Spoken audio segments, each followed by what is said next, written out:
Hello and welcome to this week's episode of Eat Critters Vibe Plays a board game. I say this week's episode, the first of several that are going to happen over the course of this week, because we've got some board game stuff that's happening this week.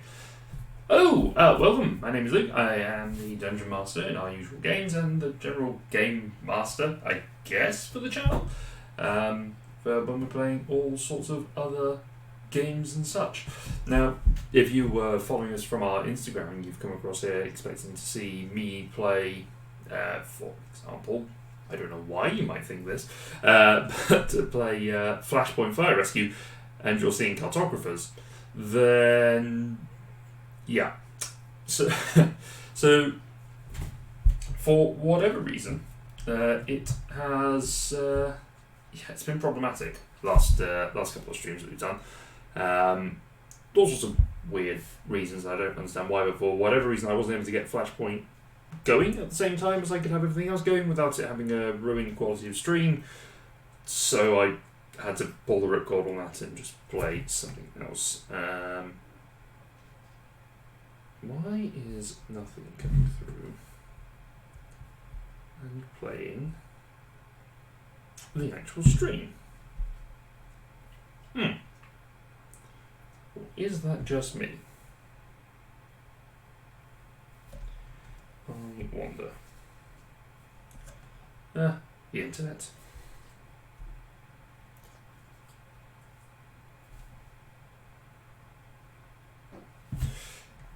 Oh, there I am. There we go.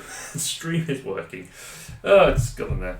So yeah, there's a couple of minutes of delay from where you guys are to where it's coming out, which is not especially helpful, but it's the wants of the internet. So I had problems with getting Flashpoint to work, so I decided that the best thing for me to do was to play a solo game via Tabletopia, give the computer a little bit of a rest and do something that we know works pretty well. And the only solo game I could think of that I could play quickly and set up and explain to you guys and sort of play along, have a bit of interaction, chat with you guys, was Cartographers. So we're going to play that instead. Later in the week, and by later in the week I mean tomorrow, Laura and Dom will be joining me when we play a game of Architect. No, we're playing Red Cathedral. Playing Red Cathedral because last week we tried to play Red Cathedral and then something went horribly wrong there as well. So we're going to try that again and see if it works. Hopefully it will this time. We still haven't quite figured out why it didn't work, but it did. It didn't eventually. For some reason it went part way and then stopped. But we did finish the game. I won in the end, which was fun. I won on the tiebreak, so I'm hoping that it means that when we play next time, it's going to be a very close game and we're all going to enjoy ourselves. So yeah. And then also on Friday, because our D&D campaign has ended, which you can go and check out on YouTube. In fact, I'll type that into the chat now. Exclamation point YouTube. I'll take you to our channel. You can see our D&D parties adventures. You can also look at exclamation point board game. I need to set up something that will put those in. That's board games. Why have we made it board games?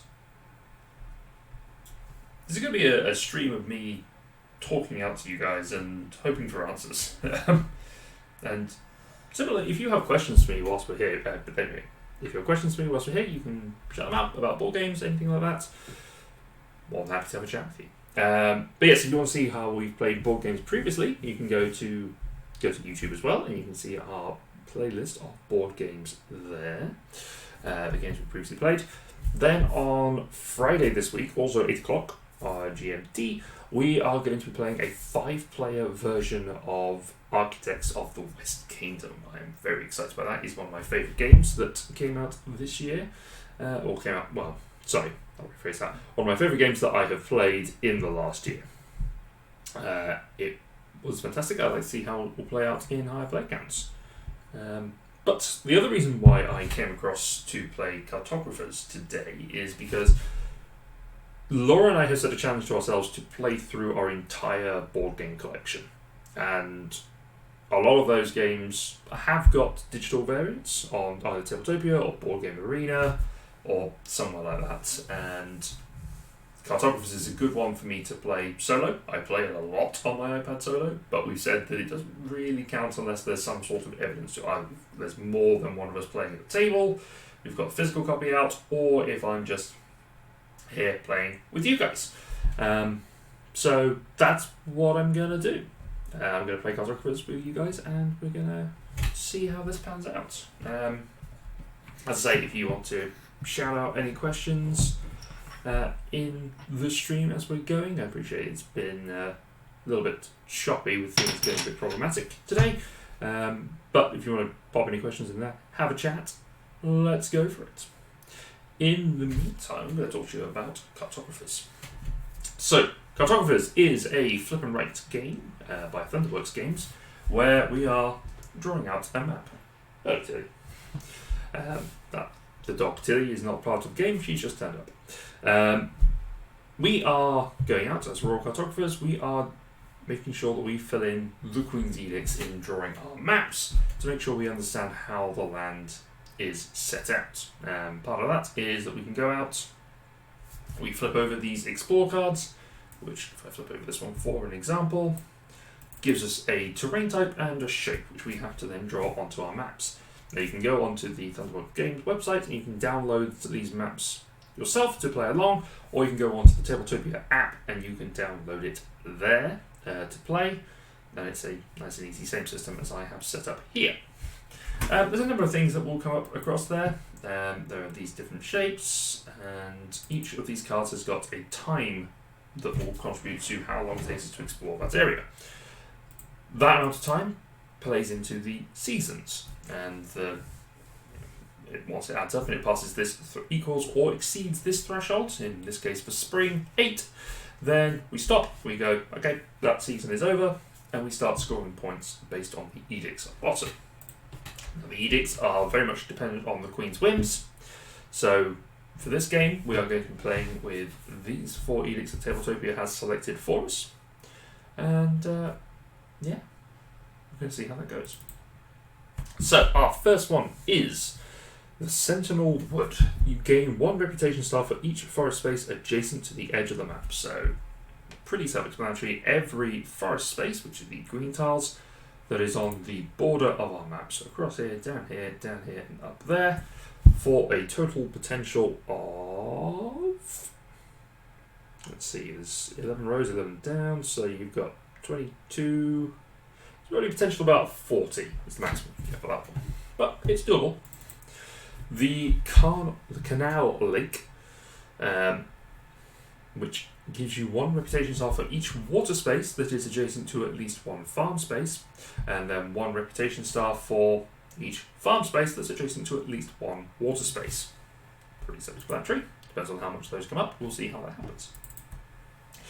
The Great City is 1 star or point for each village space in the largest cluster of village spaces that is not adjacent to a mountain space. So we can see on here we have these mountains as part of our little map. So I'm going to zoom in a little bit for you. Which, if we surround them fully on the orthogonal spaces, we get an extra coin. Coins are also points that we can tally up as part of our. As the game goes on, we get those points every round, so it's good to get a lot of coins. But we want to build a big city that is not touching any of these mountains.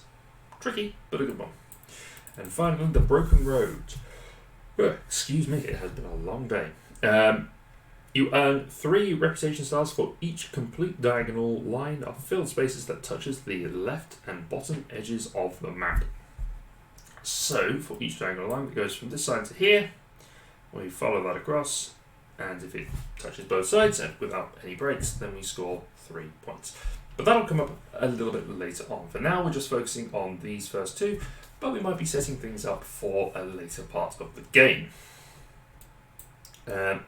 There are also monsters and things that will pop up as part of the ambushes, but we'll deal with that when they come up. Because I'm playing solo mode, you guys will be able to see how that works as well. Alright, I'm going to have a quick sip of this. and then we should get going. So, let's see how we go. Let's complete the quick shuffle.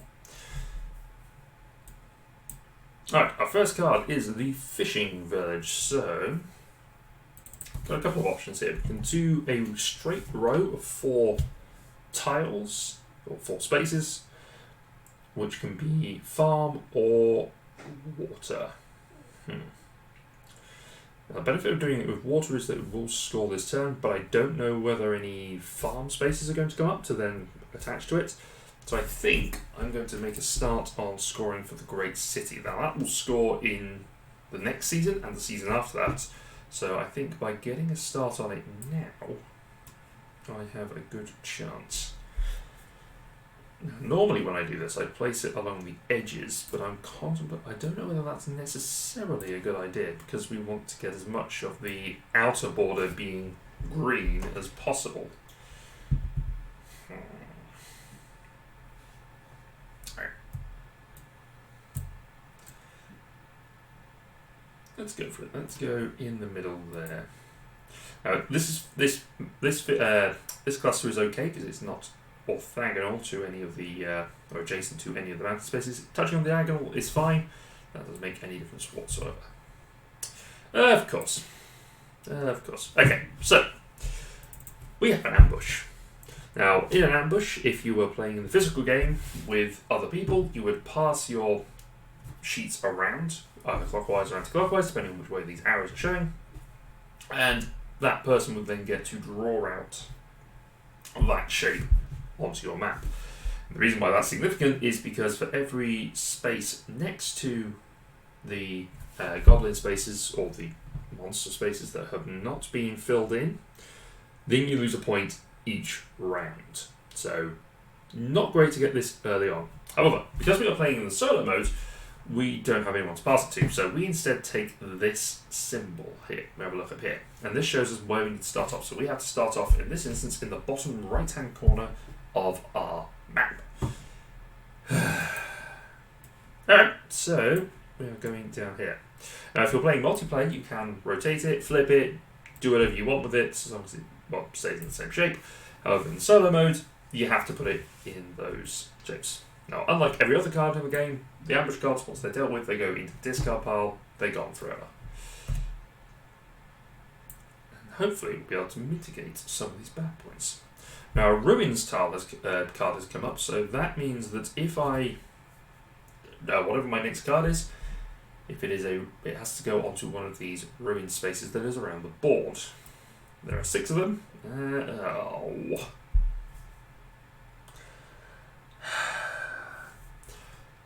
I hate when that happens. I really do. So the Riftlands is a card that lets you place one terrain type, whatever you like, wherever you like. And I hate it when it comes up straight after a temple space. There's a lot of rage coming from me today. I'm sorry, guys. I'm in one of those odd moods. A lot of things that have just not gone right today. When I say today, I mean like the last hour whilst we've been setting this up. Everything else has been fine. But let's see what we'll go for. I have to place this on a ruin square. So I think I'm probably best off putting something here, because that then keeps us from losing a point later on. Sure, let's go with that. Alright, orchard. Aha! That has worked out well. Okay. So here's the rationale for why I'm doing so this shape is the sort of Tetris L shape with either forest lands or fields. And the reason why I've chosen to do the forest is because I think I'll get 3 points from this at the end of this round, and then I'll get another 3 points for it later on in the game. I could choose to do the orchard, and it would get the farm spaces next to water. But that's only going to get me 1, 2, 3. I suppose it's going to get me the same amount of points, isn't it? I'm going to go farm. I'm going to stick to it. Or trees. Okay, let's go with So we're at count of 4 now, well, of 8 from our spring. So a little bit longer to go. Another ruins. Oh, excuse me. Oh, sorry, guys. Okay, ruin space. Not the worst thing in the world. Marshlands. Okay. I think my best bet, I can either do grass or forest or water spaces. I think I'm going to put the forest down here. This may not be the most sensible move, but it's the move I am choosing to make. Because why not? Boop. And one more. Probably. Oh no! Hamlet. Okay. So the hamlet. So we now have these two. We have an option here with our hamlet. We have these two different shapes that we can take. We either have the larger shape on the right here, which is potentially good for scoring opportunities, or we can take this smaller shape and get the coin. I'm going to take the coin. I normally do when I'm playing Cartographers, to be fair, because I think it gives you better options in the long run. Well, it doesn't give you better options, it gives you exactly the same. But it's good for morale to see all that money coming in, isn't it? Alright, we are at 7 here. So let's see what we get with our last card, probably. Ah, the Forgotten Forest. Okay. So another coin and 2 diagonal greens. I'm going to put that. I'm going to do the small one, I think, because I think that's better. I'm going to put it there because that minimises our risk from our goblin friends and gets me another coin. And that takes me rather neatly to 8. Delightful. Okay, so let's see what we've got. So we take all our explore cards, we shuffle them back into the deck, and we add a new ambush card. And then we score our edict. So for this season, we're scoring A and B. So we're looking at our Sentinel Wood and our Canal Lake. Or Canal Cake. Or whatever you want to call it, so we keep mispronouncing it. Okay, so Sentinel Wood, we have got 1, 2, 3, 4, 5, 6, 7. 7 of our grasslands there. Let's turn that off. And we have none going here for the lake. We gain 2 points for our coins, but we lose 2 points for having these 2 spaces available around our monsters. Okay, so not a high scoring round this turn, but that's okay. We're just getting started. I think when we played this before, we did this as a sort of test stream early on with Connor and Ross and Dom. And I said something like 10 points is usually a good score to get in the first season. I have no idea where I pulled that number from. I just thought it sounded a little bit right. But, 10 usually is the sort of a good score in the early seasons. Or at least in the first season, because we don't tend to get a huge amount going all at once. At least in my opinion. Okay, here we go. Treetop Village. Okay. So now we're in summer, we are scoring edicts B and C. So I could set out more forest bases. So I could put 3 forests down here and wrap around here so that I've got that dealt with. And I've also got a ruins tile dealt with. But I think I can guarantee myself an extra 5 points for the next 2 rounds by putting the shape here. It's probably going to help us. So let's do that. Okay. Alright, next. Hamlets again. Alright, well, same rules apply, I guess. Let's get ourselves some coins. All in all, I guess it kind of scores us the same. maybe? I don't know. I suppose it would be 2 extra points if we used... It's 2 points if we had 2 extra points because of the hamlet based on its size, but having that coin each round gives us a point. So, loss of 1. I'm happy with the decision. I commit. Now post. The hinterland streams. Okay. Not ideal. Not the worst thing in the world, though. So I'm also remembering that we have the broken road, which I've barely touched. So I'm going to go with some water spaces here.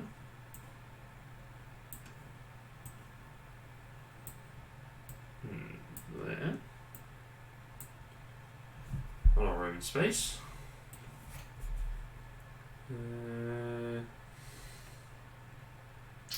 Yeah. Ah! Farmland! Yay! Okay.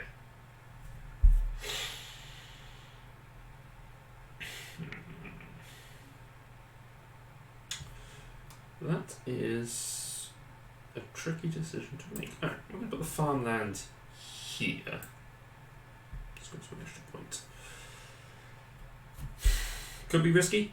Who knows? What are we up to? 6. And the marshlands, we get another T.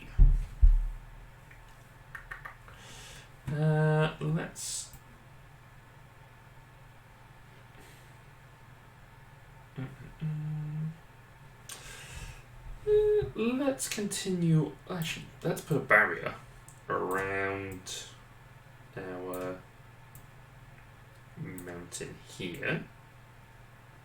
And actually, you know, just put that in forest. I think actually going to be better off putting it in as water.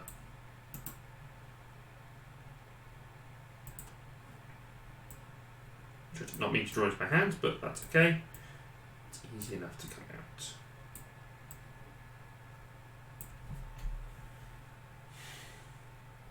Okay. I love Cartographers. I think it's a great game. I love the sequel as well, Cartographer Heroes, which released last year. It was kickstarted by Thunderworks. It's pretty good. It's pretty good fun. The only thing I do have a problem with is the heroes, and the way that they can sometimes go out before the monsters, which can render them a little bit pointless, but minor problems, I guess. That brought us to a resounding 8. Forgive me as I click on the screen and drag the entire board around. Shuffle that. Okay, but B and C. So our canal lake this time. So we're just going 1, 2, 3, 4, 5 for that, and then we are never scoring it again. Good use of that card, me.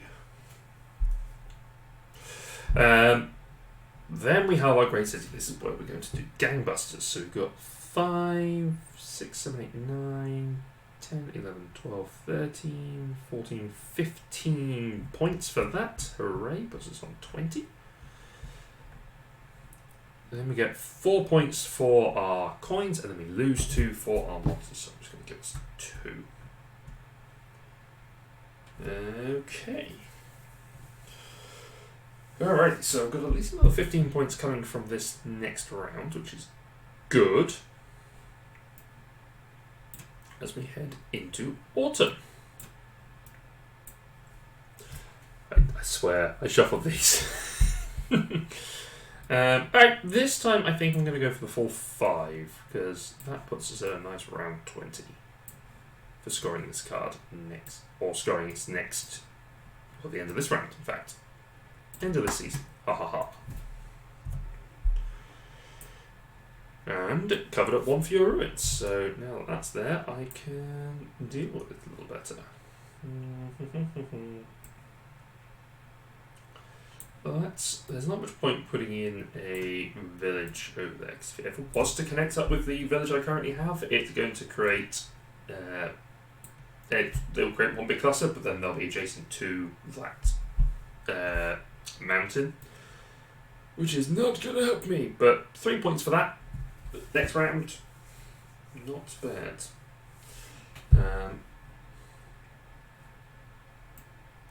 Not bad at all.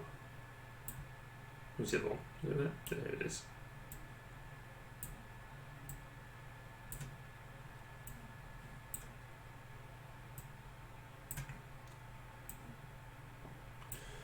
Okay.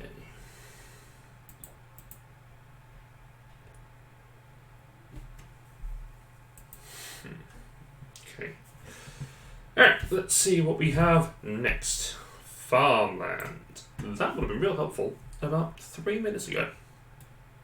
Oh. Alright, let's start filling in some of these gaps so that we don't cause any issues. And also, hello everyone, if you're just joining us. Hope you're doing well. Hope you're okay. Feel free to come along, say hi in the chat. More than happy to answer any questions you might have for me. Oh, the homestead.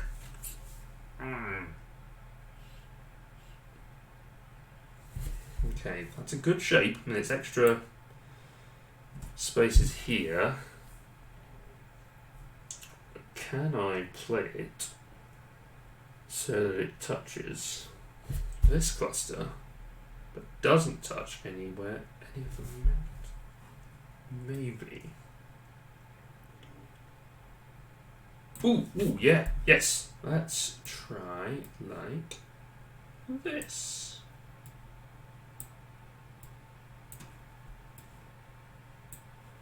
Aha! Eat it. Okay. Okay, that's good. That's many points, hopefully. Well, that's 4 more. Alright, possibly the last card. Yep, that brings us to 7. So in all, we have 7, or fall, we have 7.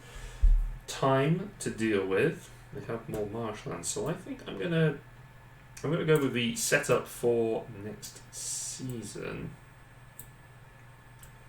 and get more grassland out there. Forest. I keep saying grassland. I don't know why I say grassland. Does not make any sense. It's not grass. It's got trees on it. Do we? Dear.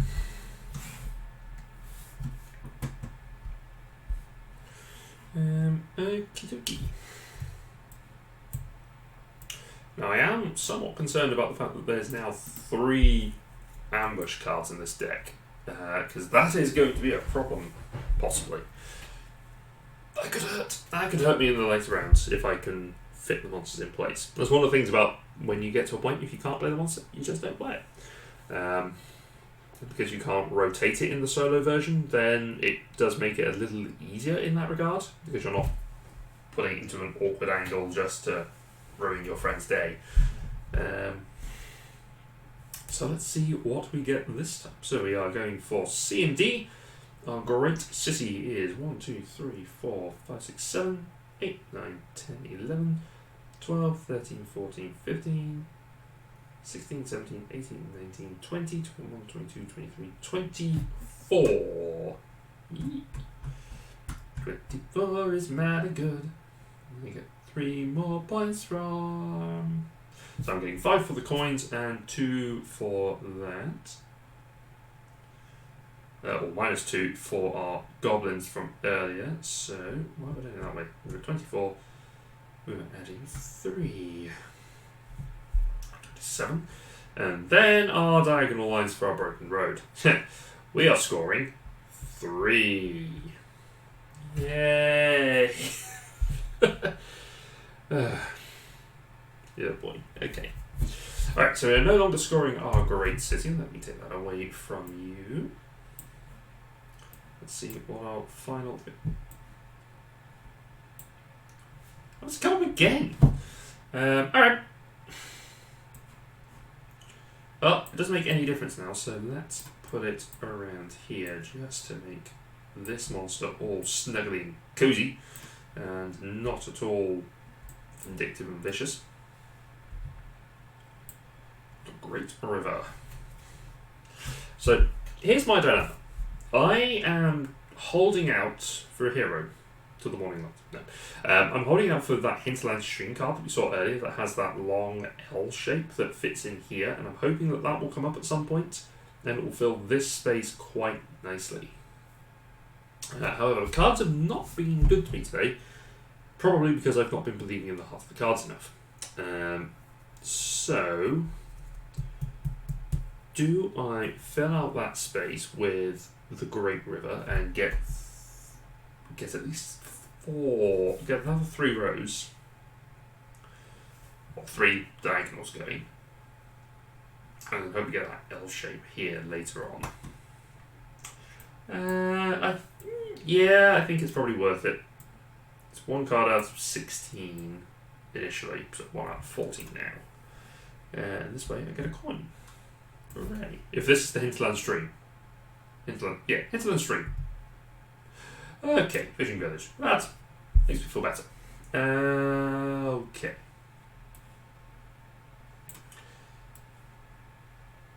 Let's go for it here.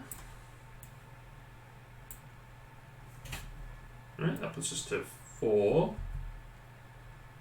There we go. Time for monsters. School for monsters. That musical.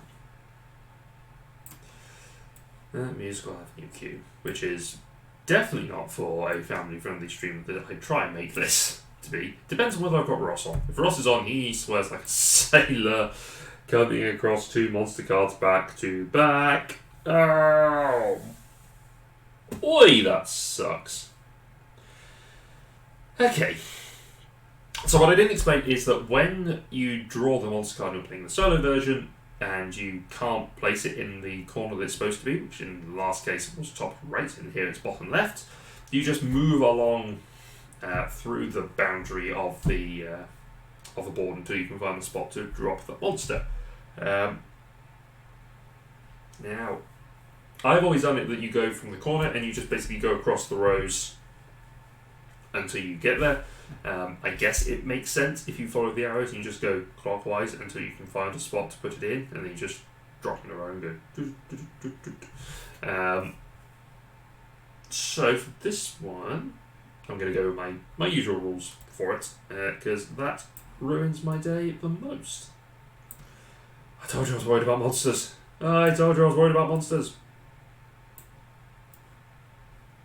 Okay, it goes there for me. So can't go across here, it won't fit anywhere across here. The first opportunity is there, which is not ideal.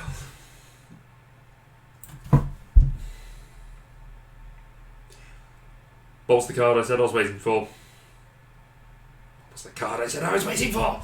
No!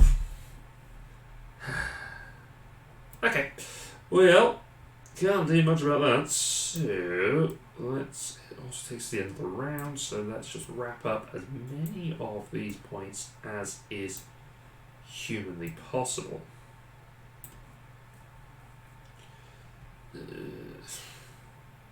None of the options are great. I mean, I'm getting rid of three negatives. That's about it. Oh well. Okay, so let's see how we've done in our final score. So we have the broken road. I only have 4 because I couldn't fill in this spot here because I'm a fool. So I get myself 12 points for that. And then Sentinel Wood is where things will get hopefully more helpful. 1, 2, 3, 4, 5, 6, 7, 8, 9, 10, 11, 12, 13. Puts me on 25. 25 is not bad from that. And then we have coins. 1, 2, 3, 4, 5, 6, 7. And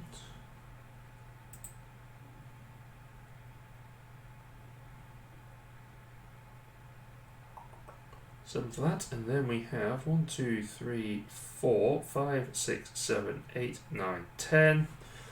I lose 10 for monsters. Yay! Okay. So that puts me down on 22 for this round. This is not going to be a high-scoring game for me. Okay, so we add up the total here, and let's see what we have got. So we have got 29, 59, 61, 81.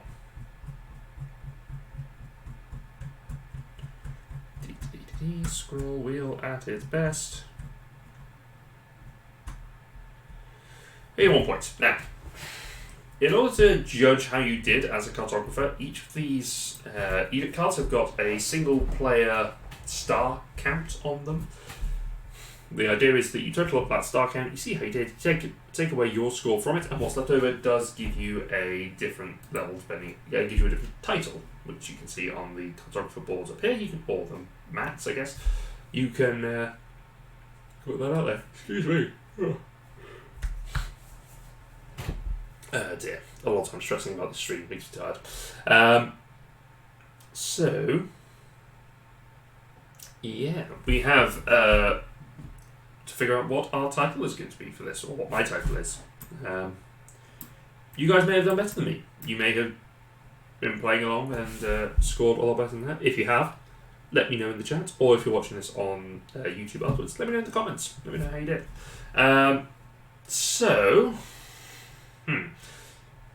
So I scored 81. We have 25 for the Sentinel Woods.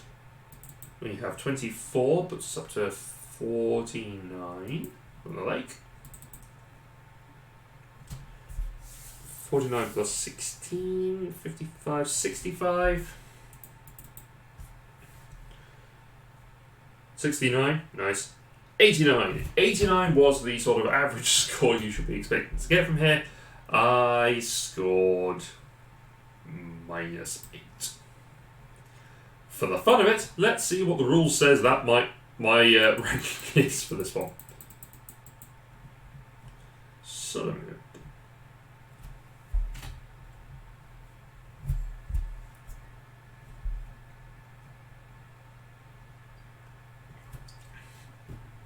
oh, that's okay. I'm not an inept assistant, I'm just an amateur assessor. That sounds about right. And that is Cartographers. That is a quick speed round of Cartographers on the Wildlands side. Let's play another one. Let's give this another go. Let's see if we can get another one going and finish, and then we might go off and raid, because I'm feeling a little tired and a little stuffed up, and I want to be at my best for tomorrow when I play Dom and Laura at Architects of the West Kingdom. Okay, we have got some different setups on this, which is good. We've got some different edicts. We've got two no, we've just got one the same. That's good. Cool. So today, this one, we have Greenborough, which has got, we score 1 point for every row and column with at least one forest space in it. The same forest space can be scored for a row and a column. The Golden Granary. You get a star for each water space adjacent to a ruin, and you earn 3 reputation stars for each farm space on a ruins space. Okay, pretty straightforward. The Shield Gate, you earn 2 reputation stars for each of the village spaces in the second largest cluster. Okay. Again, pretty self-explanatory. And the Broken Road, so we've got diagonals again. Excuse me. Oh dear. Alright. Sorry. I will stop yawning. Jeez. Alright, let's give this a shuffle. It has already set up the Explore cards for us. I have to say, when it comes to board games like this, or board games in general, I prefer to play them physically with people and to play in person. We have people around the table, we have drinks, we have chats, we have snacks, we get things going. Same with D&D. I much prefer having people in the room than we do on the stream. Or rather than we do it remotely because we have to. and that's something we sort of found over the course of the pandemic, that yes, it's better than nothing. And I'm very thankful for all my players, for Dom, Tom, Laura, Matt, Connor and Ross, for playing with me on a regular basis that they do. But it's not the same if people are around the table, you know. But if I am going to play, I do like playing on Tabletopia, and I also like playing on Board Game Arena.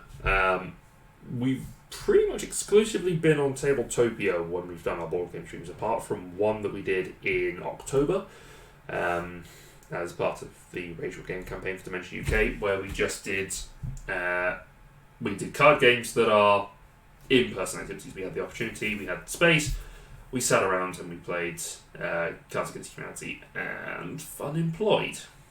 And that one is not family friendly, but it was a lot of fun. So if you want to go see that, oh my gosh, stop yawning.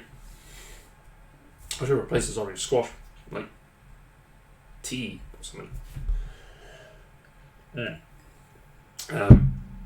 It's not family friendly, but it's on the YouTube channel, so you can go have a look at it, or it's stored on Twitch, so you can go and have a look there. Tabletopia and Board Game Arena are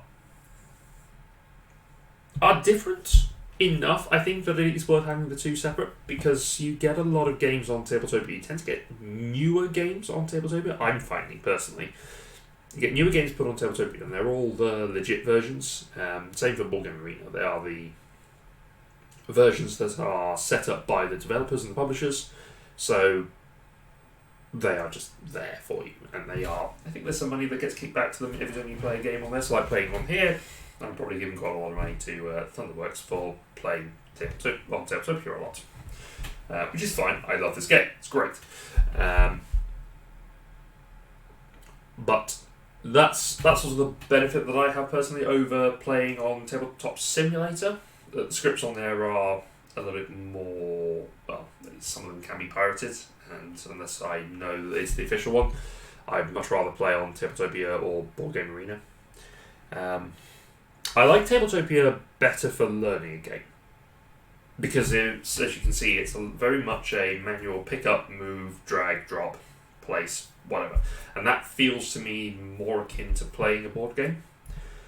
I don't mind playing games on Board Game Arena. I quite like playing games on Board Game Arena. I think the interface is usually good, and it's usually pretty scripted stuff. But I sometimes have a problem when I'm playing games I've never played before on Board Game Arena, in as much as if I don't understand the rules, it's a lot harder to break it down for me. I find it a little bit more challenging, because if I move something and then it goes immediately points, I go, cool, why? And then I either have to whoever's playing the game with me explain it, or I have to go and read it, or I have to try and figure that out. That's not so much an issue if it's a game I've played a lot of, like Carcassonne. Carcassonne is a good example of this, because I know Carcassonne really well. It's one of my top 100. Yeah, I say top 100 is one of the games on. I've got 110 board games at the moment, 108. A couple more coming at some point in my collection. So it's easily in the top 100. It's easily in the top 20, I would say. It's one of those classic feeder games that's great for getting involved into the hobby. But I can play that on Board Game Arena, and I have been doing so. So Paul Deming's Discord channel has got a server, Discord server has got a channel that's set up for people playing games with it. I've been using that a lot, so just getting in touch with people and saying, hey, let's play a game. And I discovered that on Board Game Arena you can do effectively pass and play, sort of, where you can set up turn-based games with no time limit. So it's basically, you can pick it up, play a move, put the phone down, wander off, or put the tablet down, wander off, have a cup of tea, come back, someone might have taken the turn. And that's been great, because I've been playing with people across Europe and across America, all over the world, really, and it's good, because there's sort of, for those that are in the same similar time zones to me, it's like, okay, cool, we can get a good couple of games ticked off in the afternoon once we finish work, or on our lunch break. We can probably get through a game of Carcassonne or Santorini or something on our lunch breaks. But it also means that I can play bigger games like Viticulture, and I can play that with someone in America. Admittedly, it does mean that there's, sometimes there's a lull that, when I go to bed, sometimes, between 11 and midnight, and then nothing happens in the game until I wake up. So it's usually my turn in the morning, and then I have to sort of wait until the other person wakes up and looks at their phone or their tablet and goes, oh, okay, it's now my turn. But that's a really satisfying way of doing things. It's like no pressure. You get an email about it saying it's your turn. Don't worry about it. It's your turn. Deal with that when you want to, and you can just play the game. I've been playing a lot of games like that, but it does help me if I know the game, because then I can understand why I'm scoring things the way I score them. Like Viticulture is a great example. I know how to play Viticulture, but playing Velocity Bank, I don't know that game particularly well, so I'm moving things about, and I'm getting stuff and resources, but I don't know why. I don't know what I've done that gives me those different things. But I'm really enjoying it, and this is why we tend to play games on Tabletopia for, aside from the fact that everyone in Ecrit has got a Tabletopia account now. Playing games on Tabletopia, for me, is easier to learn how the game works, because you're picking up the pieces, you're moving them, you're seeing those consequences as they play out. And I like that. I really appreciate that, because it then goes, okay, this is how it would feel when I was actually physically playing the game. Obviously, I can't touch anything, and it's a lot easier to set up and break down, because I'm just clicking and opening things. And that, for me, helps. And I like to think it helps Laura and Dom and everyone else who's playing a game with me as well. I don't know if they feel the same way with it. I think Laura has just appeared in chat and is paying attention. Hello, Sapphire9218. And I also see Bryn Marie is at least lurking. And a few other people are just lurking in there. Don't need to call you out if you want to say hi. You're more than welcome to. But yeah, so that's my opinions on these different board game platforms. I like having to do everything myself. That feels better for learning than it is on script. Mind you, there are some really great scripts out there. Like the Carcassonne app is fantastic, because you can see and the same on Board Game Arena actually. You can see where your tiles and your meeples can go, and then it will pinpoint where you can put the meeples on the tiles. So if you put it down and you can't connect it, then it will tell you. Or rather, it won't show you that you can, if that makes sense. Whereas on Tabletopia, it's easier to make those sorts of mistakes. But on the other hand, it's generally a learning experience, so everyone's keeping an eye. So yeah. Anyway, that's my thought process. But man, I love board gaming. It's a lot of fun there. I really should put a link into this of so I blog with Zatu Games, which is a game store in Norfolk that ships worldwide and does all sorts of stuff. They're not affiliated with this channel in any way. They are just people that I write for sometimes, and they're really good. I really like they've got a reach. Hey Bryn, and Sapphire is a lurking. I lurk. Yeah. Problem is, you guys are gonna that that shows me how long the delay is, because I think because of the issues I had early on, there is still quite a delay between what I've said and you guys saying that. So you guys have obviously just heard me say that, and it's taken a couple of minutes to come through. But if you guys want to shoot any questions and say hi and have a chat about anything, just give it a go. Just say hi and chat to me. I just want to see. Well, I'm going to put the lurk command in, because why not? I want to make sure that they know what's happening. Lurk! Lurk is going to lurk. Thanks for sticking around. It's the voice I imagine when I say these things. This year, on board games.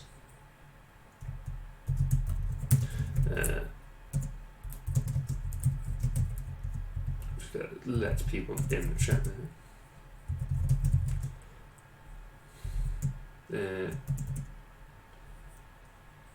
Oops. Let's make sure those words are right. There's delay between.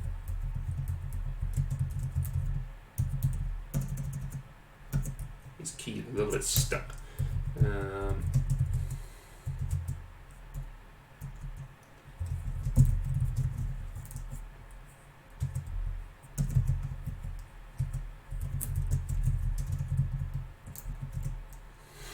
Good.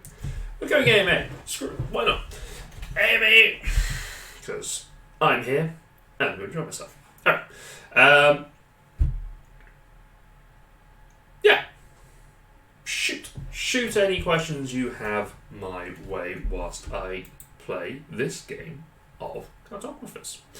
Alright, let's see what we're going to do. Hinterland Streams has come up straight away. So let's get ourselves a merry little group. No, it's January, stop it.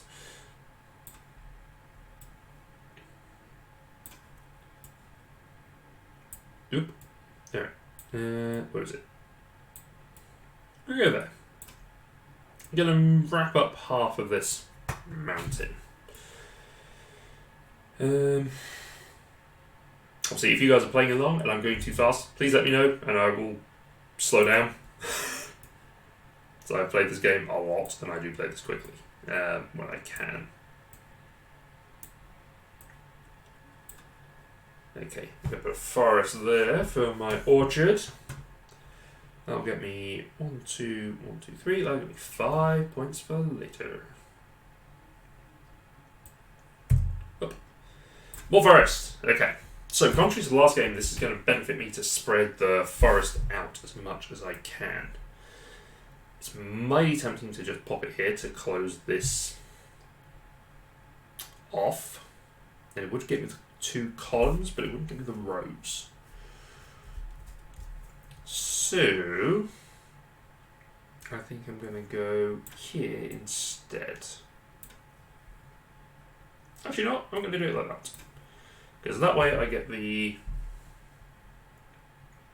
2 columns and I get these top 2 rows. And I get a coin. Hooray! Alright, 5.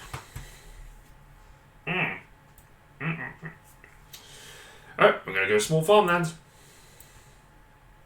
Because... Boop.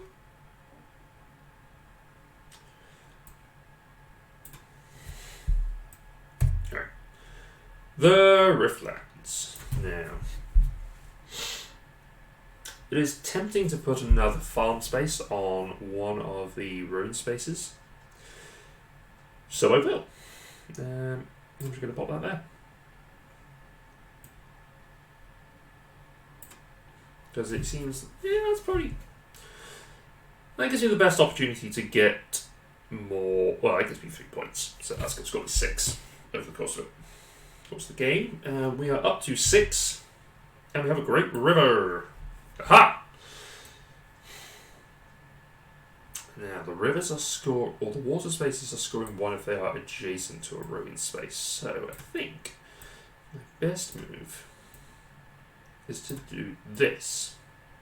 Partly because it fills in a lot of the space around here if I'm going for the diagonals later on, but it also gets me 2 spaces around the farm. Right, that gives me 7, so 1 more. The Treetop Village. I don't know why I said that, Mr. Sulu. Oh my. Okay, let's start filling in some space down here.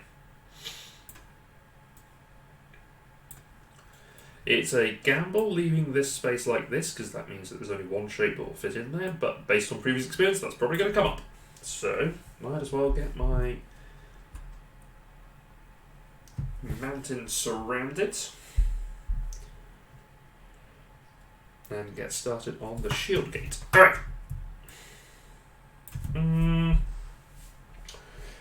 Do I want a shield gate or do I want to put more forest out into the world? What do you reckon, Tilly?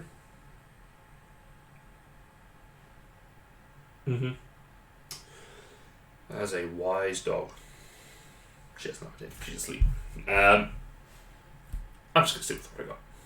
No dome, because why not? No. Okay, I'm going to shuffle that back in and put a new one in there so I don't necessarily know that it's coming up. Alright. Spring has gone away.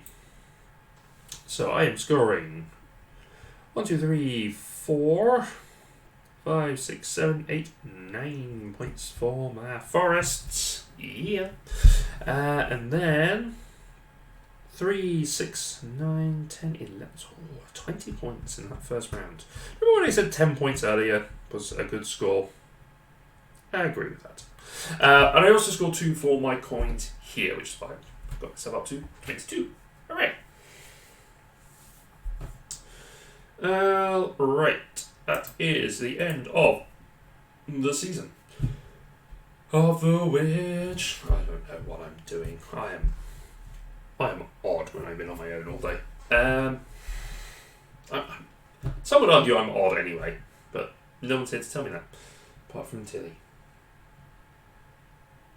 Anyway, alright. Hey, Hamlet. Okay, so I am going to benefit from building this city as far away from the other city as possible. Now remember, I'm scoring the Shieldgate scores for the second largest cluster of spaces. So at the moment, this is worth 6 points to me because it is just 6 points. Let's pop in those 2 coins because I have got the smaller stop and I have a little coin there, which is fun. Right. Monster! The Kobold Onslaught has arrived. It starts in the bottom corner. Now, I did see this in the rules there, so let's have a look at how this is actually supposed to go for the solo. When an ambush card is revealed, examine the grid in the upper right hand corner to shown on your map sheet, starting the corner indicating an ambush card and proceed along the edge of the map indicated by the arrow. Okay. And then follow the arrows. Okay, so actually I've been doing it wrong. But that's okay. It's actually beneficial. So, if I take this piece, I'm starting in the bottom left hand corner, and I'm going clockwise, which brings me up to here.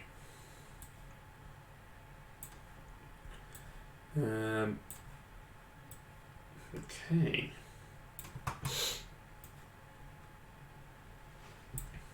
Good boy. Okay. Doable. At the end of it has arrived. Sorry, Tilly. Alright, I am going to put myself a little forest down here because that gets me 1 more row. Or column, I guess. Vertical columns, horizontal rows. Well, that fills in that space nicely. And it's going to get me good points for Broken Road later on. A Riftland! A Riftland is what I get. It's tempting to just take up another ruined space, so I think I will, just for the sake of getting 3 points this round. Boop. Alright, that's 3 of 8. The Forgotten Forest. Okay. So, I'm going to step away from my usual tactic of taking the smaller shape to get the coins, because I don't have anything in this row. Well, I didn't have anything in this row for forest. And I would have got this column and this row and this column and this row for just putting in that shape. This way means I get that extra row in place. You get what I mean? It means that it means I get that spot, which means I only have 1, 2, 3. I have 4 columns left to get, and 1, 2, 3 rows, which is helpful. Hinterland streams yet again appearing. Alright, well, you know, you're gonna appear there. We're gonna put you over here. Let us surround a mountain with farms, that rich, fertile soil from the farms.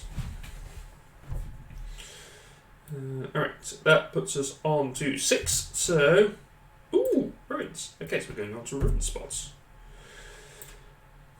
Of which there is only 1. Okay, so I have to go down here.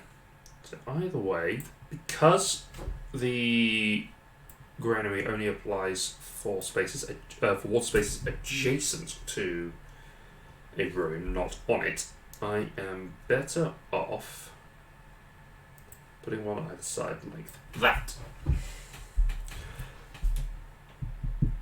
That is a potentially terrible placement, so I'm going to do this instead. It gives me a coin. Final card. Ooh, Homestead. So I'm currently scoring. There's no point in me adding it to this one because my second largest will still be this hamlet up here. So if I add it down here, 2, 3, and 4, that makes this the largest of 7 versus 5. So that gives me 10 points. So that's pretty handy. Alright. This is the other thing about Tabletopia. You do have to do a lot of the reset of different phases as things go. But, you know, I'll do it all for you. I like setting things up and putting them back and order house a little bit like that. So, makes my life a little... That makes me understand the game a little bit better. Alright. So, this time we are scoring these 2 crazy edicts. The Golden Granary. So we are scoring almost maximum points on this. Well, I say almost. We are scoring maximum points for putting stuff on the space, scoring maximum 3 points for each farmland. So we are scoring 3, 6, 9, 12, 15, 16, 17. Yay! Oh, there you go. And we are scoring 10, as we said earlier, for those 5 spaces, but it's 27. That's good. Okay. And then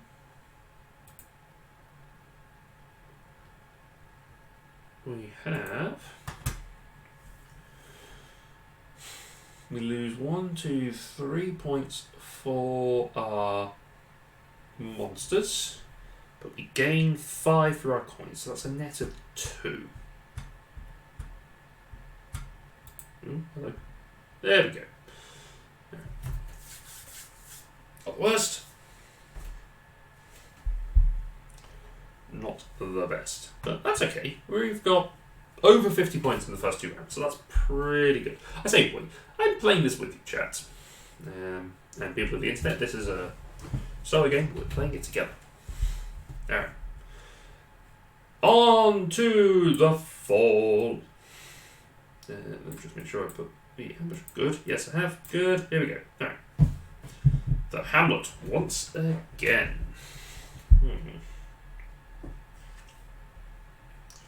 Right. So this is going to be a gamble. Or is it? No, it isn't. I'm going to take the coin again because I'm just going to expand this city. I built this city to get more points from here. So this card is now worth 40. No, this one's finished. We get rid of that now. Aha! Exactly the card I needed. The heart of the cards guided me. So if I go And I think I'm going to just take that shape and I'm just going to flip it over here. That surrounds that terrible kobold. Alright, marshlands. Ooh, well, that's good. Because that'll get me a lot of forest. Just not all of it in the spaces that I need it to be.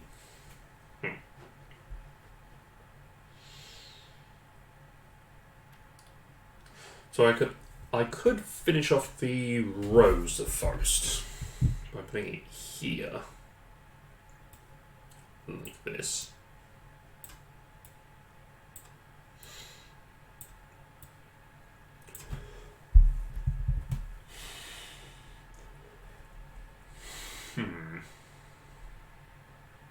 Could do it there.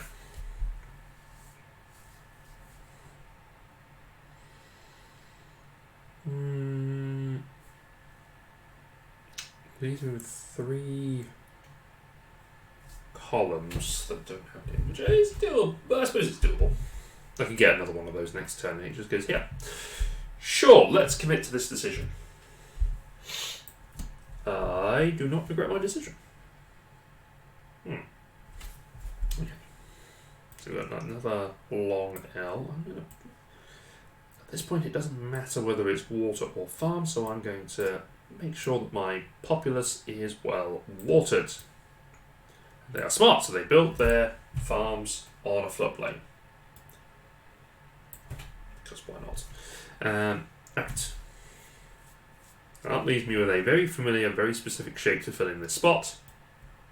It's on the hamlet, but we can get that a little later. Alright, so that is 1, 2, that is 6, so we have one more probably. Nope, null raid first. Okay, so that starts in the top here and goes anti-clockwise, so nope, nope. Yes, if I go like this.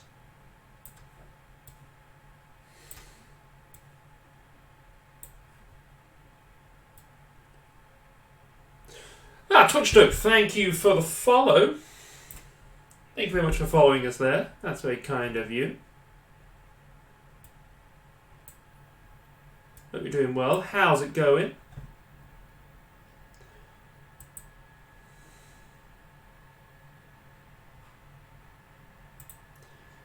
I realise I say this, you're going to hear this in about 2 minutes, because stream.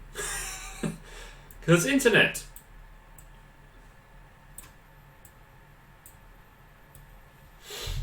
Alright, Riftland. Okay, well, that seems a fairly straightforward answer, doesn't it? That kind of solves half of the problem.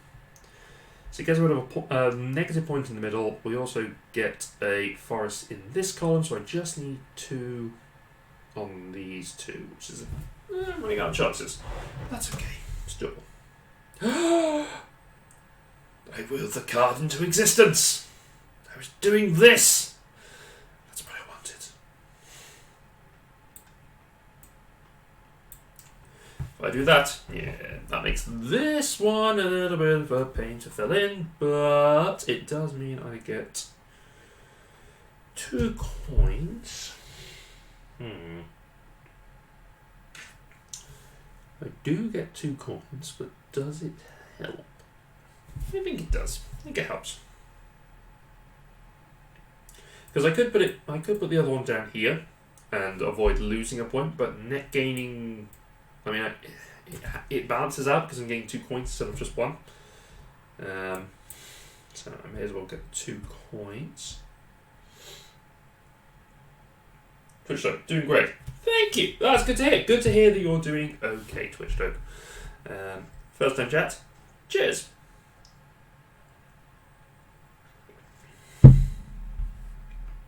That's why I'm not ignoring you, it's just a delay. Alright. That has taken me to the end of this round, so let's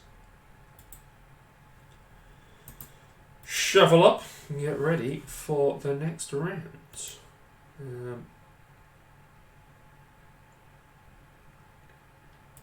Okie dokie.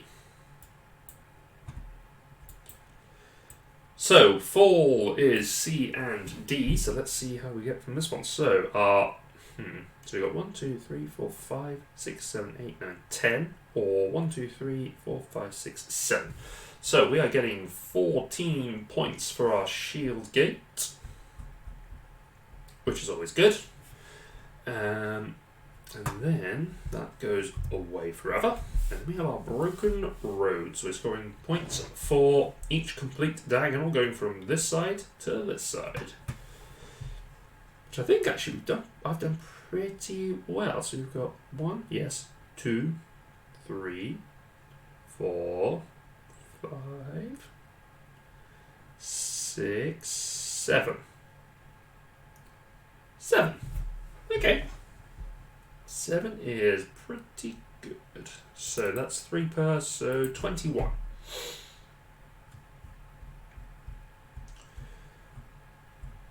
Plus 14.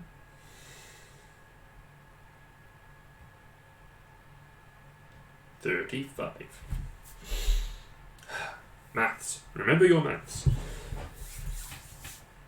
Then we gain coins. So we got 1, 2, 3, 4, 5, 6, 7. Putting on 42. And then we go to these monsters. So 1, 2, 3, 4.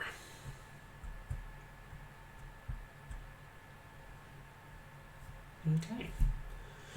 Alright. So I need to try and deal with that sooner rather than later. But it is our final round, so let's see how this goes. A great river has emerged now. I think I might be best off just plug in some holes so I can try and get some more diagonals.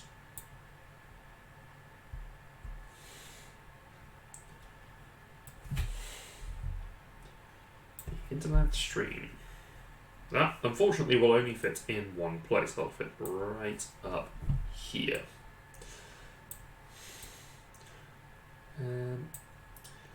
Well, those of you in chat who among you has played Cartographers before? Is this first time seeing it? Is it something you have played and you really enjoy? Something you'd like to play along to? If I was to set up another game, I might have time to do that, if that's something that you would like. Let me know. Alright, Hinterland Stream has been placed out in the only spots where it could go. Actually, no, I'm wrong. It can go down here.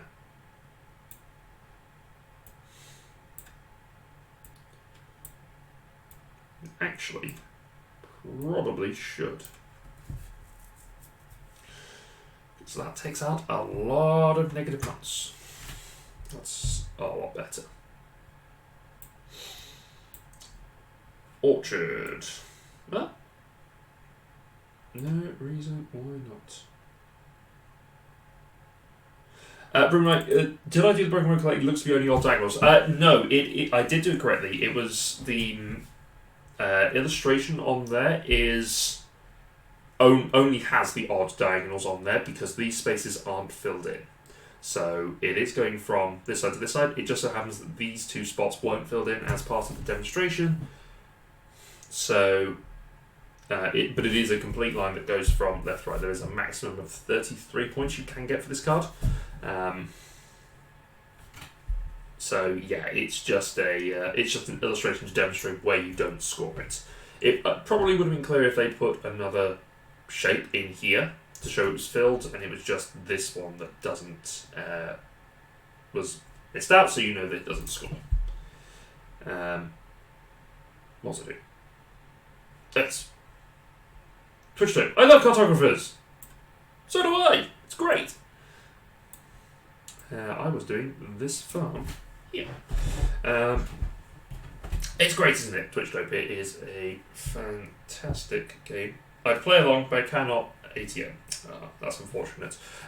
Well, if you would like to play along with how I was doing earlier, then this will be on demand, so you can go and check it out later. And hopefully you'll come and join us for some more of these board game streams. Do you play other games, Twitch, and Bryn Rai, or Ree? I don't know why I struggle on saying that sometimes. I mix up how I say it, even though I've read it a couple of times. But that's my your board game experiences. I'd like to know. I'm curious. Alright, I put my forest in there. Alright, this is our final card.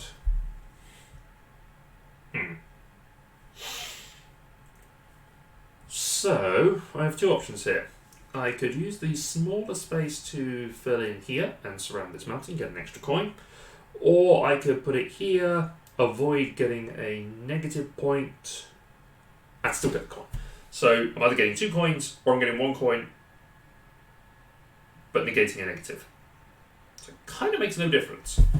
So I might as well... I like feeling like I've accomplished something by putting stuff around the mountain. So let's do that for 2 coins. Okie dokie. So that brings us to the final score in phase. So for our green borough, we get 1, 2, 3, 4, 5, 6, 7, 8, 9, 10, 11. And then 1, 2, 3, 4, 5, 6, 7, 8, 9, 10, 11. So a nice 22 points. Huzzah! We got a lot of forest that came at that time. That helped. That helped a lot. Then we have the broken road going again. So we are... I don't think we're any better off than we were last time. Twitch Note recently did role player monsters and minions. Ooh, how is that expansion? We played role player a while ago, and I really liked it. But I've seen it with the... I've seen role monsters and minions being heavily hyped because of how it actually gives your character something to do, rather than just having the characters created and taken off. Brynreese has also got that. Brynreese has also got that on their wish list. That's cool. It's on mine as well, to be fair. We played it back in October. Dom, Laura, and I played it, and that was a lot of fun. Created some interesting characters. Where was I? Oh yes, diagonals. So everything beyond this line has a break somewhere. So yeah, due to COVID, the list of unplayed games is great. Yeah, I know that pain. Mostly because I keep buying them. I'm not driving anywhere as much as I used to, so my petrol costs have gone down, but my board game consumption has increased. Which is why I'm trying to be a little bit more selective on the board games that I get, and I try them out on Tabletopia first. So we've done that on a few, like Red Cathedral we tried out before. What else have I tried that was an immediate love and buy? Architects of the West Kingdom was another one that really happened to me, and I think Paladins of the West Kingdom, I'm going to get that as well, because that was a lot of fun when I played that with Ross and Dom. So yeah, that's. But I'm lucky that Laura is playing games with me as well, and the restrictions are lifting somewhat so that we can get more people to the table. We can play more games together. I'm looking forward to playing Dinosaur and Roar and Rate. That's been something that I've unwrapped recently. We started playing it, and then due to circumstances, we had to stop partway through, just to put it down, and then we'll come back to it a little bit later on. But that's one of my goals for this year is to play all of my games, is so that we get things out of the way. Twitch says you really need M&M. It gives you something to use your characters for. So how does it work? How does the Monsters and Minions expansion work? Because I've heard a bit about it. Is it that it just gives you something to target to defeat, like you have to have your stats in a certain way, or it gives you benefits to attacking the monster? How does it work? Tell me about it. Whilst I toss up my final score. So we've got 1, 2, 3, 4, 5, 6, 7 more rows. We get another 21 points, puts me on 43. Then we lose 1 for our monster here, and then we score 1, 2, 3, 4, 5, 6, 7, 8, 9, 10. Puts me on 52. Twitch got into solo gaming due to COVID. Yeah, I did as well. I got a lot of solo gaming going. Cartographers, I played that a lot. I also got into playing games. I'd set them up on my table, and then if I had a break between meetings, like I was getting in to make a cup of tea, or if I was going to the bathroom or something, I'd set it up so as if it was a 2-player game or something, or like for Legendary, the Marvel deck builder, I'd set up 2 different decks so I could then take a turn on one, let my brain refresh a little bit, and then play it down, go off and do something else. Paladins is another favourite. Yeah, the West Kingdom trilogy looks great. I haven't got around to playing Viscounts yet, but that will be another. That'll probably be a stream at some point. Because what am I going to do? If I'm not using this channel for playing games? Then why not? Yeah, Paladins is good fun. The Kickstarter has just started for a new Viscounts expansion. One of the tiers on it is basically the complete whatever we've done on Kickstarter bundle, which is something like I think it worked out about £320 or something like that. But it gave you Architects of the West Kingdom, Paladins of the West Kingdom, Viscounts of the West Kingdom, all the expansions for it, plus the Kickstarter exclusives, plus the Tome Saga, which is the expansion available for all 3 games. And a couple of other bits and pieces, as well as the 2 new expansions that are coming for the Viscounts series. That's very tempting if I hadn't just picked up the other ones previously. Back to my other question on roleplayer. Roleplayer, you just build a character, of course. Monsters and minions, you have minions and boss monsters to fight with your character. Okay, that's fair enough. That's probably something, I think that's on Tabletopia as well, so that's probably something I look into at some point. Let's do that. Because that sounds like a lot of interesting choices to be made. Okay, so let's do some summing up. Well, this is handy that it all adds up to that. So we scored 20 off of these, 120, 140. 140 I've scored this time, which makes me feel a lot better. That makes me feel so much better than last time.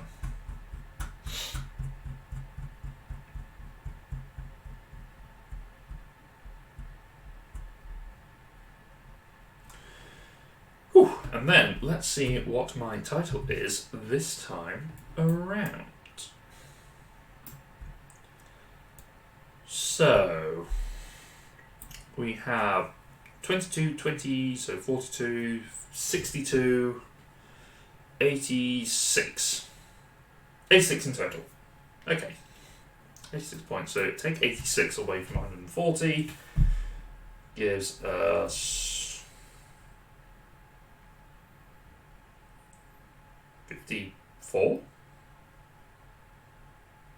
It's more than 30, which I think is the upper limit that the rules have on that is how to play on Tabletopia. 30 or more. Legendary Cartographer. Legend, wait for it. Dairy. Legendary. I have been watching a lot of High Maple. I've just been binging that through the days. Or in the evenings when I've got just a little quiet time. Right. I like some of these titles, like Master Mapsmith, sure, Genuine Topographer, Apprentice Surveyor, Amateur Assessor, Inept Assistant, Dim-Witted Doodler, and Oblivious Ink Drinker. Ooh, Twitch Show, Hadrian's Wall to tell. Yeah, I've seen Hadrian's Wall, and I want to play it. I don't know if it's on Tabletopia, or whether I'd have to buy it or rent it from somewhere. But it looks good. It's another one of Guffle Games, isn't it? It's another one of their productions. It's another little worker placement game, is that right?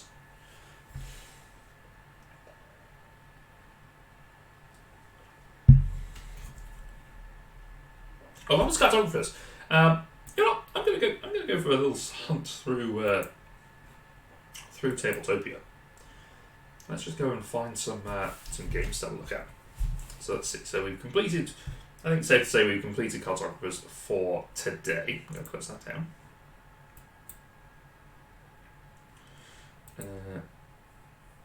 Let's have a look at all games. So there's a lot on it. If you've never seen Tabletopia before, this is where I'm doing a lot of my gaming at the moment, because it means that I've got these games available. We've played Wingspan on here. We played Cartographers. We played Quest Quedlinburg. We played the Carcassonne Hunters and Gatherers. That was good fun. I got my butt handed to me. In fact, I got ruined. Architects of the West Kingdom, Everdale, Viticulture. Played all of those. Paladins of the West Kingdom. We've played all those so far. Tapestry is one that I want to play at some point. I need to read through it because I've played it on Board Game Arena and I didn't understand how and why things were happening. But I've seen the box of it and I've seen some of the miniatures that come as part of it and it looks great. Is that Tabletopia?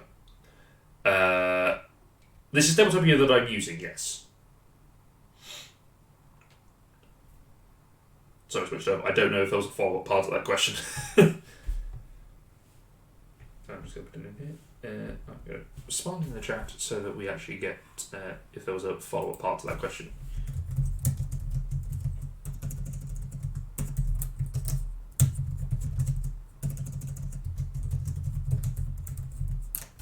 Yes, Tabletopia. Let's have a look. So there's a few other things in here that we want to play. So Ross and I have been saying for months that there's a lot of games that we want to play, and because he lives down, there's a little bit of distance away from him. He's got a baby. It's not always practical for him and I to just sort of go, let's play a game this evening, and then we just play.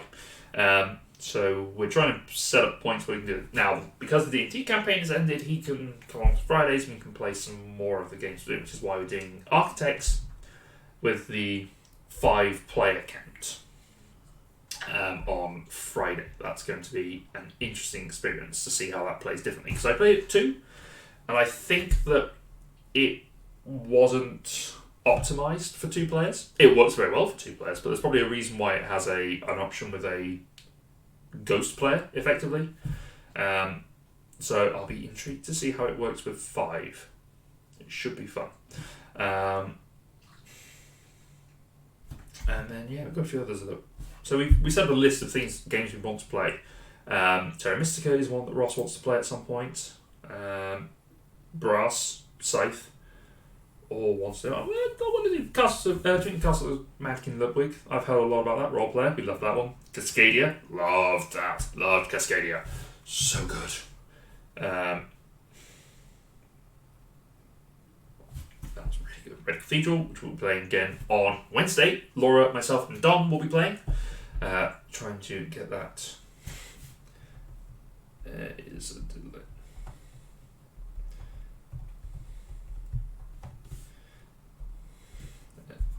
That sure looks good, but yeah, there is a delay in there, Twitch does, unfortunately. Yeah,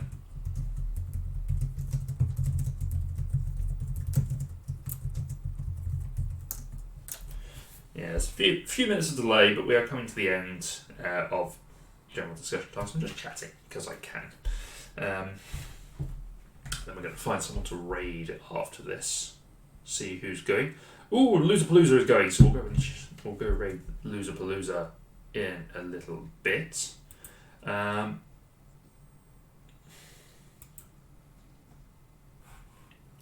let's see what else we've got as possibilities. There are a lot of games on Tabletopia. It's past 2,000 games now, which I think is great. I think it's really good for the hobby because it means that people can try games out. I know that a lot of developers put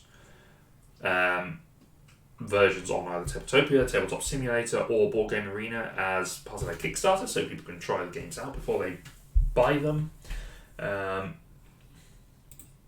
I know I've done some playtesting with a board game developer on Tabletop Simulator, and Laura and I played the dog park, which was Kickstarter backed, and we were able to play it on Tabletopia before we confirmed it. So that worked out pretty well. There's all sorts of games on here. I really want to know about Wombat Combat. I just want to know about it and find out what that is. Because it just seems strange. Now you do see there are all of these DLCs, and this is because I'm playing it via my Steam app, which works better for me. I think the picture looks a little bit better if I play it through Steam rather than through the browser, but both work, and I have a premium account, so I can just pick up games. There's Dog Park. I can just play the games that I want to at any point.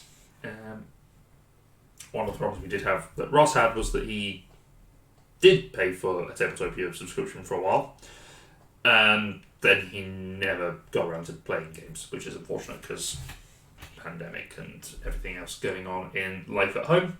So all sorts of things going on. Oh, thank you, Twitch Dave. Thank you for the stream. That's very kind of you to say so.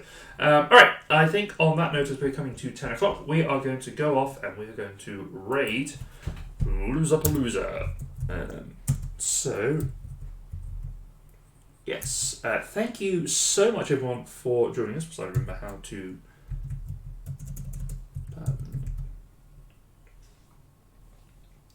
That's the problem. I've got my second monitor is over on the other side of the room, which makes it a little bit hard to see, which is probably why I am sitting in an odd position. But yes, we're going to go across. We'll raid Loserpalooza, who looks like they're just doing Solo Tuesday Puzzle Night, which is fun. They're playing video, so you can get along with them. Come back tomorrow if you want to see us playing some more games. We are going to be playing the Red Cathedral tomorrow. We're going to be seeing how that goes. So myself, Dom and Laura are going to be playing once again. Thank you so much for joining us. Thank you for following and subscribing and doing all those things that we love you eternally for. Thank you so much. Take care of yourselves, and we hope we'll see you again soon. And until then, good night and stay safe. Bye-bye.